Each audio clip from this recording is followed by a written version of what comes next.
விச்சுளி gymnastic அப்படின்னாலே வீர தீர சாகசம்.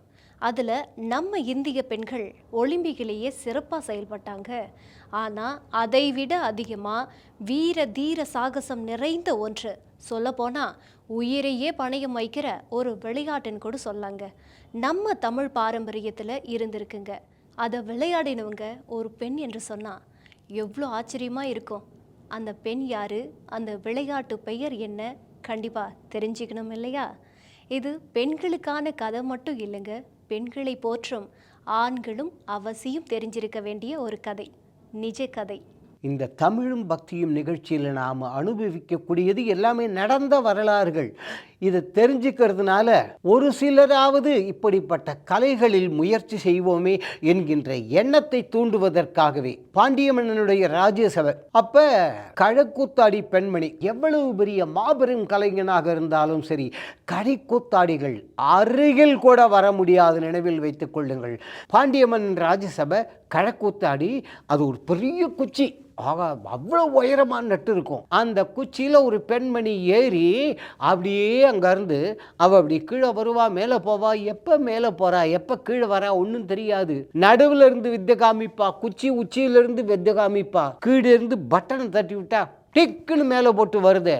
அதை மாதிரி எல்லாம் ஆச்சரியப்பட்டாள். திடீர்னு ஜனங்கள் எல்லாம் சேர்ந்து கை தட்டினாங்க. என்னன்னு பார்த்தா இந்த பெண்மணிக்கு ரொம்ப பேரும் புகழும் வாங்கி கொடுத்தது விச்சுளி பாய்ச்சல். விச்சுளி பாய்ச்சல்லாம் அது மிகவும் கடினம். இன்னைக்கு கூட செய்யறதுக்கு ஆள் கிடையாது. நாம் இழந்த கலைகளில் மாபெரும் கலை இது. விச்சுளிங்கிறது ஒரு பறவை. அது என்ன பண்ணும், கட்ட கட்ட கட்ட கட்டு அடிச்சுட்டு இருக்கும் ஆகாயத்தில். அப்படி கண் மூடி கண் திறக்கிறதுக்குள்ள படக்குன்னு கீழே வந்து பாஞ்சிட்டு அதே வினாடிக்குள்ள மேலே போயிடும். அதுபோல அவ்வளவு உயரமான அந்த வழுக்கையான அந்த குச்சியில் இருக்கக்கூடிய அந்த பெண்மணி அங்கிருந்து மூக்குத்தியை கட்டி விட்டுடுவா. படக்குன்னு கீழே வருவா. இந்த மூக்குத்தியை கீழே விழறதுக்குள்ள இவ தொடமாட்டா. அந்த மூக்குத்தி கீழே விழறதுக்குள்ள இந்த மூக்குல அந்த ஓட்டை இருக்குது இல்ல, அந்த மூக்கில் இருக்கிற ஓட்டையில் அந்த மூக்குத்தியை தானே ஏற்றுக்கொள்வாள். சக்குன்னு வந்து அது பதியும். இதை விச்சுளி பாய்ச்சல் என்பார்கள். அந்த பெண்மணி எல்லாரும் கைத்தட்டி விச்சுளி பாய்ச்சல் விச்சுளி பாய்ச்சல்னு கத்துனாங்க. அப்படி கை கூப்பி சுவாமியை தியானம் பண்ணிட்டு விச்சுளி பாய்ச்சலை செய்தாள். அந்த நேரத்தில் நம்ம மகாராஜா யாரு, பாண்டிய மன்னர், தன் பக்கத்தில் இருந்த மனைவி கூட அப்படின்னு திரும்பி பார்த்தா அவ்வளவு பேரும் பல பேர் அப்படி நின்றுக்கிட்டு கை தட்டுறாங்க. விச்சுளி பாய்ச்சல் முடிந்து விட்டது. பக்கத்தில் மந்திரி கிட்ட கேட்டார் மன்னர், என்ன ஆச்சுன்னு. விச்சுளி பாய்ச்சல் செய்து முடித்தாள். அடாடா, நான் பார்க்கறதுக்கு விட்டனே, இன்னொரு தடவை செய்ய சொல்ல அவளை கூப்பிட்டாங்க. அந்த விச்சுளி பாய்ச்சல் ஆடுற பெண்மணியை, அம்மா இன்னொரு தடவை நீ செய்.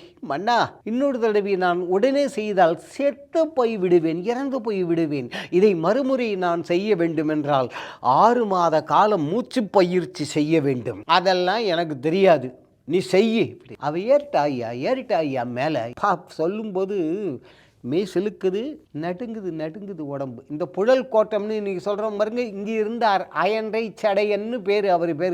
அவர் தான் இந்த பெண்மணியை கட்டி காப்பாற்றி அந்த கலைகளில் அவ்வளோ பெரிய ஆளாக்கினது. ஆனால் அவருடைய அந்த பாடும் இதோ வீணாகிறது. இதோ இந்த பெண்மணி கற்றுக்கொண்ட அந்த திறமையும் வீண்.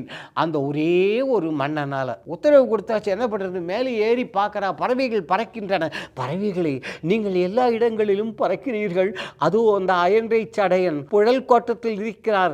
அவரை பார்க்கும் பொழுது இப்படி மன்னனுடைய உத்தரவினால் மறுக்க முடியாத அந்த விச்சுளி பாய்ச்சலை செய்து இவள் இறந்து போய்விட்டாள். உங்கள் மாணவி என்கின்ற தகவலை சொல்லிவிடுங்கள் அப்படின்னு அந்த பறவைகள்கிட்ட சொல்லிட்டு பளிச்சுன்னு பாஞ்சா கீழே மூக்குத்தியை கட்டி விட்டுட்டு வர்றதுக்குள்ள பிடிச்சா.